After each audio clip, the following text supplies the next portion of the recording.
मालूम पड़ गया कि शरीर में मुझे ये रोग हो गया है, मुझे शुगर हो गया है, मुझे बीपी हो गया है, मेरा ब्लड प्रेशर ऊंचा नीचा रह रहा है, कोई भयंकर रोग, मेरे रिश्तेदार को कोई कैंसर जैसा रोग हो गया, किसी को कोई थायराइड हो गया, किसी को कोई किडनी और लीवर में सूजन हो गई, किसी को कहीं किडनी और लीवर में तकलीफ हो गई।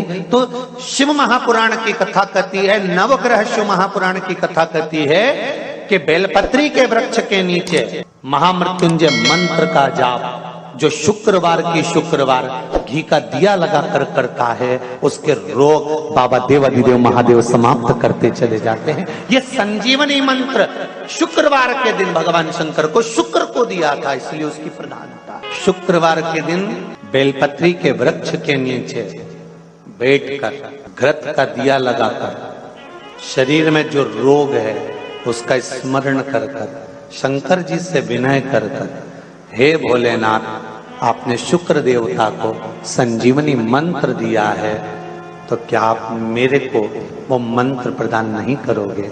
मेरे रोग, मेरी बीमारी, मेरे दुख को आप नहीं हरोगे?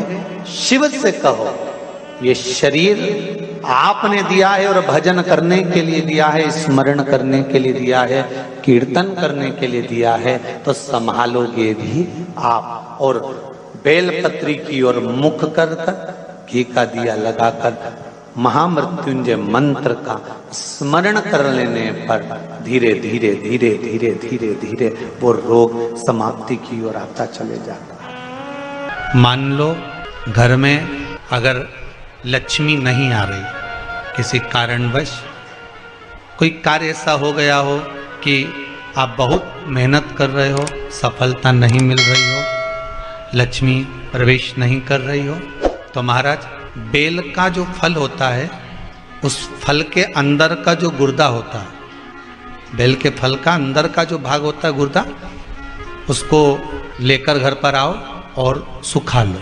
सुखाने के बाद उसको जलाओ, जलाकर उसकी भस्म तैयार करो। उस भस्म को अच्छा बढ़िया पीस लो, पीस कर कपड़े से छान लो। महाराज उसको छान कर जब आप शंकर भगवान का पूजन करने के लिए शिव मंदिर में जाएं, थोड़ी सी भस्म लेकर जब जाएं घर से, उसमें से थोड़ी सी भस्म बेलपत्री के पेड़ के नीचे श्री कुंदकेश्वर महादेव का नाम लेकर चढ़ा दें। क्या नाम लेना है? कुंदकेश्वर। उसी में से थोड़ी सी भस्म जो बेलपत्री के वृक्ष के नीचे आपने चढ़ाई या बेलपत्री के वृक्ष की जड़ में चढ़ाई, उसको लेकर आओ और वही वृक्ष माता पार्वती का नाम लेकर भगवान शंकर के ऊपर चढ़ा दो और अपनी मनोकामना कर कर एक लोटा पानी शिव पर समर्पित कर दो, चुटकी भर बस, ज्यादा नहीं। और बाबा चाहेगा कि आपका जो लक्ष्मी रुकी हुई है या व्यापार नहीं चल रहा या कार्य नहीं हो रहा, तो बाबा धक्का लगा ही देगा। कैसे ही लगाएगा? शंकर भगवान को भस्म अति प्रिय है। बेलपत्री किसका प्रतीक है? माता जम्मा जगत जननी जगदम्बा। आप लोगों ने अभी नवरात्रे गए हैं तो नवरात्रे में दर्शन किया होगा। माता का जहाँ यज्ञ होता है, सप्तसती से यज्ञ हो, चाहे माँ अम्बे जगदम्बा का जो यज्ञ होता है, उसमें बेले के फल की भी आहुति लगती है। उस भस्म की बड़ी प्रबलता है। बेल का जो गुर्दा होता है, उस गुर्दे की जो भस्म तैयार करी जाती है, उसका बड़ा महत्व है। बहुत ध्यान देना महाराज। यदि कहीं से 5 मुखी रुद्राक्ष मिल जाए और 5 मुखी रुद्राक्ष को तांबे के कलश में जल भरकर उसमें डाल दो, किसी चम्मच से उस रुद्राक्ष को निकाल लो आधे घंटे डालने के बाद, शमी का एक पत्ता और शमी का एक पत्ता ले जाकर, शमी पत्र को ले जाकर शिवलिंग पर रखकर 5 मुखी रुद्राक्ष का जल अपनी कामना कर कर, अपनी मन की कामना कर कर जो व्यक्ति समर्पित कर देता है, उसकी मनोकामना भोलेनाथ 3 महीने में पूरी कर देते हैं महाराज। शमी पत्र समर्पित कर कर 5 मुखी रुद्राक्ष का जल।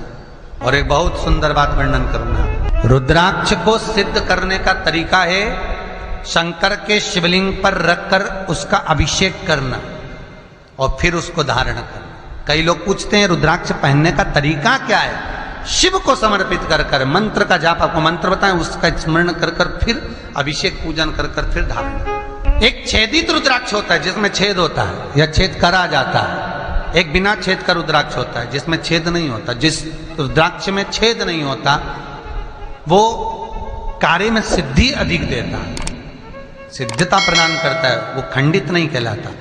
बड़ा रुद्राक्ष उसमें छेद करा जाता है तो वो खंडिता का भाव आ जाता है, पर जिस रुद्राक्ष में छेद नहीं होता वो पावर ज्यादा देता है, प्रबलता ज्यादा देता है, सुख ज्यादा देता है, आनंद ज्यादा देता है। इसी बेलपत्र की जो नीचे की 2 पत्तियां होती हैं, इन 2 पत्ती के लिए पहले भी वर्णन करा, इन पत्र में भी है।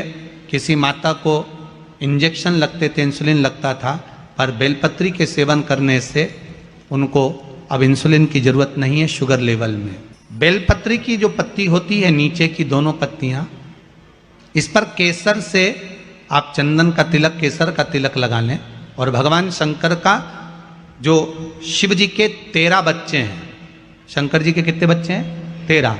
उन 13 बच्चों में शंकर जी की 5 लड़कियों का नाम ले। जया, जम के बोलिए जया, विषहरा, श्यामली बारी, दौतली और देव, ये शंकर जी की 5 लड़कियां। इन 5 लड़कियों का नाम लेकर एक एक बेलपत्र को शिव जी पर समर्पित करना प्रारंभ कर दें। 5 या 7 बेलपत्र ले लें, उसको समर्पित कर दें, उसको लेकर आए।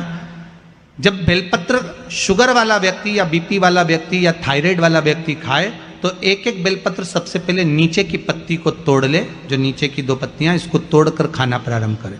फिर आखिरी में ऊपर की पत्ती को खाए। 3 दिन लगातार कर कर देखिए, शुगर लेवल में आ जाएगी। अभी तो कथा चल रही है, आज तो दूसरा ही दिन हुआ है, खाकर तो देखो, 4 दिन तो हम भी यहीं हैं, तो शुगर लेवल में आपको मिलेगी। शिव का स्मरण करिए। पर शंकर भगवान की 5 लड़कियों के नाम मत भूलना। पहली, जम के बोलो जरा, जया। दूसरी, विषहरा। तीसरी, श्यामली बारी।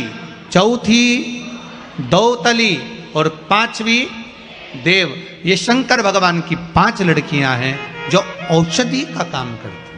शमी पत्र का प्रयोग दूसरी जगह कहाँ किया जाता है? जैसे घर में कोई बहुत चिड़चिड़ा व्यक्ति है, बेटा चिड़चिड़ा है, बहू चिड़चिड़ी, या सास चिड़चिड़ी है, या कोई बच्चे चिड़चिड़े हैं, बहुत चिड़चिड़ापन, बहुत क्रोध है, वो आदर ही नहीं कर रहा है। मान लो बेटा आदर नहीं कर रहा, मान लो कोई बहू आदर नहीं कर रही है, मान लो कोई सास आदर नहीं कर रही है, कोई ससुर आदर नहीं कर रहा, सम्मानजनक शब्द ही नहीं निकलते, बहुत कोई आदर ही नहीं करता। और आदर ना करने के कारण हमारी चित्तवृत्ति, अगर भाव मन को छुपताता है, अर्थात हमारा दिल जब दुखता है, मन दुखता है, तो उसके लिए कहा गया शमी पत्र के 71 पत्ते, 71। कितने? 71। कभी यदि आप लोग 71 पत्ते शमी पत्र के हाथ की अंजलि में लेकर, उस पर हाथ की अंजलि में लेकर 71 ही चावल के दाने, पूर्ण अक्षर, क्योंकि शंकर भगवान को खंडित अक्षर मान्य नहीं है, तो पूर्ण अक्षर, जो पूर्ण अक्षत होते हैं, चावल का संपूर्ण दाना, पूरा दाना, कोई टूटा हुआ ना, पूर्ण अक्षत। 71 शमी के पत्ते, 71 चावल के दाने हाथ की अंजलि में लेकर, जो सम्मान ना करता हो, चिड़चिड़ प्रवृत्ति का हो, भाव शुद्ध ना हो, ऐसे जीव का स्मरण कर कर अशोक सुंदरी हाथ में रखकर अशोक सुंदरी को छुआकर जो शंकर के शिवलिंग को समर्पित कर देता है, भगवान उसके हृदय में शीतलता का अनुभव कराता है, उत्पन्न करता है, शीतल प्रेम उत्पन्न करता है, उस घर का क्लेश अशांति दूर होती है। शमी पत्र का इतना महत्व। और शमी पत्र का लक्ष्मी के प्रभाव में भी महत्व। महाराज, आपके नगर में, आपके क्षेत्र में यदि कहीं कुबेरेश्वर महादेव हो, कुबेरेश्वर महादेव भगवान शंकर की आराधना एक बार कुबेर जी महाराज ने करी, जैसे भगवान विष्णु ने करी थी, तो हरीश्वर महादेव हुए।